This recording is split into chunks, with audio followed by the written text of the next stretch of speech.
Alright everybody, and welcome back to another new world between the streams. Today I am hanging out here on the BTR. I wanted to take the opportunity to check out the Void Gauntlet, figure out a build, as well as, just genuinely seeing what they did as far as changes to healing. Now, I suppose we should start with my Void Gauntlet, in case that's what you're here for. Honestly, it's taken me a little bit of time and a lot of testing with a buddy of mine that goes by Hymidi. And he and I dueled a lot. I'll be splicing some of that in here to give examples. But, as of right now, let's take a look at my current attributes. Right now I'm 50 into intel just to get that little extra bonus damage so the Void Gauntlet's healing is a little bit more potent. I took and put myself, I want to try to stay at that 350 range for focus, specifically for healing, because that's what I do. And then speccing a little bit in the con never hurts, having a little bit of extra stuff from consumables goes a long way as well. Now, going into the Void Gauntlet's abilities, here is my current skill tree. I've opted to try to take a lot of the cooldown stuff, and I went left side tree because it feels more along the lines of the healer tree. The right side is probably better for those who spec into, I don't know, maybe the blade. And it just feels a lot better on the healing side. But, at any rate, let's go over the abilities I've chose to use. Now, the first one is this Orb of Decay on my Q key here. When you throw this ability, it goes out a short distance and comes back. Whenever the orb comes back to you, it heals you. Now, if you step out of the way as the orb is coming back to you, you won't get that healing. However, if you throw the ability and then press it again, it will explode and deal damage to players. Now, if it's reached its maximum distance and is coming back, that orb will actually heal players in an AoE bubble. I'll show you what that looks like here real quick. And everybody within that area of effect will be healed for a substantial amount of healing, assuming that you have a lot of focus spec. Now, it also damages players, and the more damage you do will multiply the healing effect based on your focus, which is really cool. I have noticed that I can get upwards of like 1100 healing with that bubble. Now that's a single splash, and it doesn't continue to tick on you, which is it's okay. The second ability here doesn't look like much, but when you hit a player with your Essence Rupture, you're able to stick a debuff to that player, which allows any player that hits them to gain health. Now, as they drain HP from this player, it's based off of the weapon damage done. And after a short duration, once the timer ends for the debuff, that player will heal any friendlies on your team for a nice chunk of HP, assuming that there's people still attacking that player, which is kind of cool. I like it. I like it a lot. And then the last one I've chose to go with is the Scream. Now, the Scream roots players for up to 3 seconds, depending on what perks you've taken. It really doesn't do much other than a GTFO button. Now, I typically run hammers or axes, great axes rather, in the regular game, and I use the X charge to run away, or the gravity well to slow players that are advancing towards me. As a healer, you're going to get focused a lot. And these things typically help you get out of situations. The hammer has obviously a lot of CC. You can push people back with the shockwave and things like that.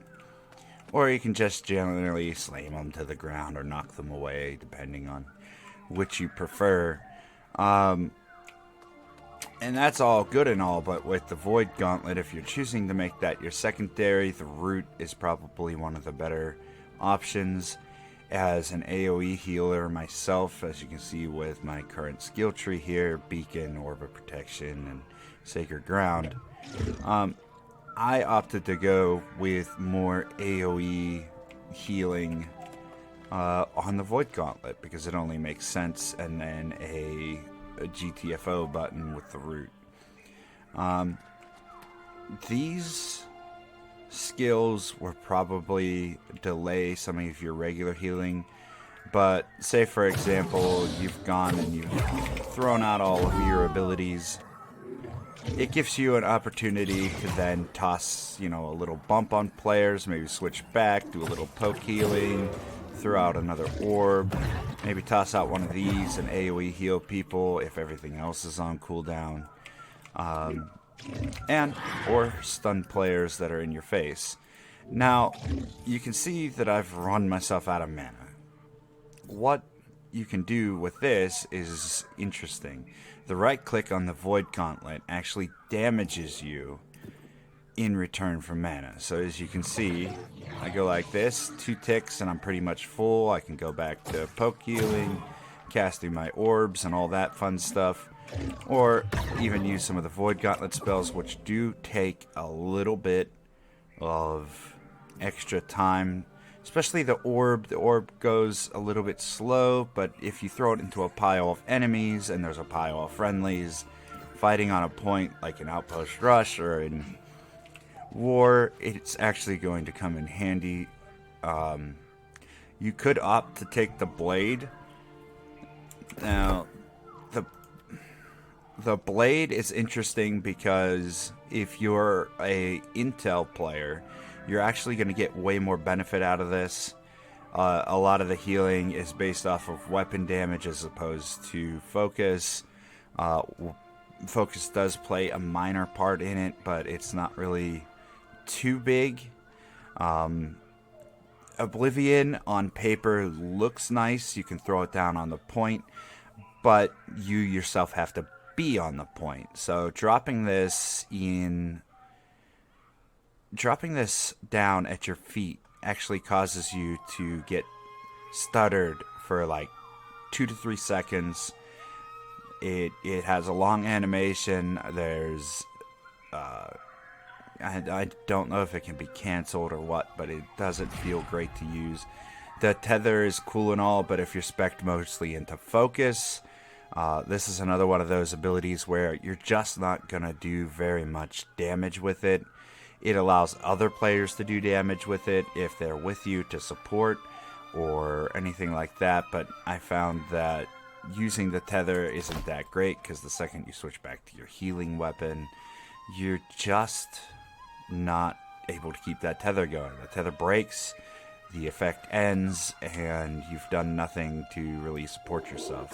As full focus, your main damage is going to come from your healing weapon, more likely than not, and it's just going to be rough for you to actually make really good use of it, especially if you're switching back and forth. In war, if there's a player close enough for you to use the tether, chances are you're dead, especially if you're not in heavy. So now we can go over what I'm currently using for gear in a BTR. I'm just using the full focus set. I put physical gems into these because my physical is a lot lower than my elemental. And then I have diamonds in both of my gear. The diamond will do the outgoing healing in both weapons.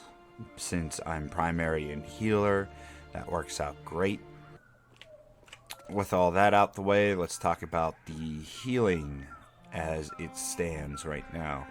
I am currently heavy, as you can see, and we can go ahead and do something with that. We'll go ahead and damage ourselves real quick. It's just hilarious that you can actually hurt yourself with the Void Gauntlet. It's really interesting. So we have our bubble here. We step into it. 433 a tick without any additional healing bonuses other than the diamond. Not too bad.